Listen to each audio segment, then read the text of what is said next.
प्राचुर्य मध्य दारिद्र्य यार एक निच्छक उदाहरण हेउची कलाहांडी जिला। प्राकृतिक सौंदर्य भरा एही जिलार मनोरम परिवेश सहित माटी तले गच्छित मांगानिज, ग्रानाइट, ग्राफाइट और हीरा यहाकू रत्नगर्भ अंचलर मान्यता देछि। मात्र दीर्घदिन धरी एहार सठिक उपयोगर अभाव जिलाकू अनग्रसर अंचल भावे चिन्हट करिछि। इंद्रावती केनाल पानी ठीक चाष पाई पारछु किंतु चाष उपकृत चाष भी बहुत हो जाइया किंतु देश रे मिल मालिक मन भी बहुत अछन, व्यापारी मन भी बहुत अछन किंतु हम चाष रो मूल्यटा ठीक धार्य हिसाब हम नै पाई पारबा आज्ञा। एकदम लोस्ट रे पहुंचो व्यापारी मन आगे नै उपकृत ही करी बहुत लाभवान ही कर रहि जाओ। जबकि सरकार के कोइले कि मंत्री के कि एमएलए के कोइले भी कि ऑफिसर के कोइले भी कि सुनवार नै। हमर यील्ड प्राय एवरेज एबे 23 क्विंटल अच्छु। आम आशा करछु वर्ष 2 वर्ष भितर पाखापाखि 30 क्विंटल पर हेक्टर रे पहुंचू। जातीय खाद्य निरापत्ता मिशन जोटा को डाली आ धान पाई दीटा को आम जिले में कार्य करुच्ची। याद गुड़ाए अनुदान अच्छी बिहन सब्सिडी आरंभ करी पेस्टिसाइड जंत्रपाति ये सबुतरे 50% रियायत व्यवस्था रही।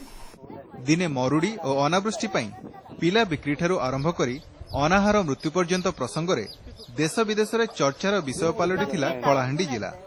मात्र वर्तमान सारा राज्य रे धान उत्पादन क्षेत्र में द्वितीय अग्रणी जिला पलटिछि।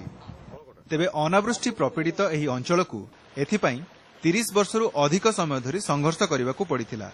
स्वाधीनता परठारू वर्तमान पर्यंत जिल्लार मात्र 33% अंचल को जलसेचन सुविधा जोगाई दिया जाइछि।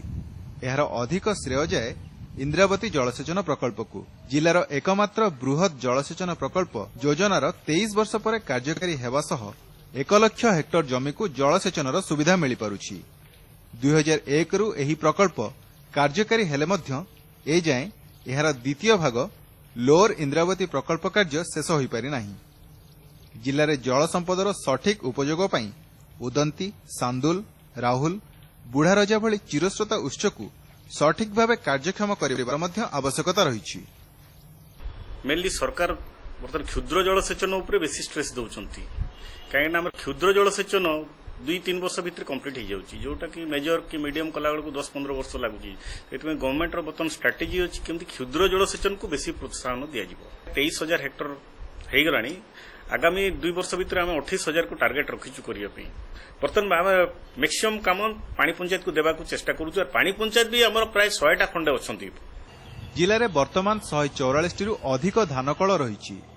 कलाहांडीर उर्वर कृष्णकला मृत्तिका उद्यान कृषि और शस्य उत्पादन पई बेस उपयोगी।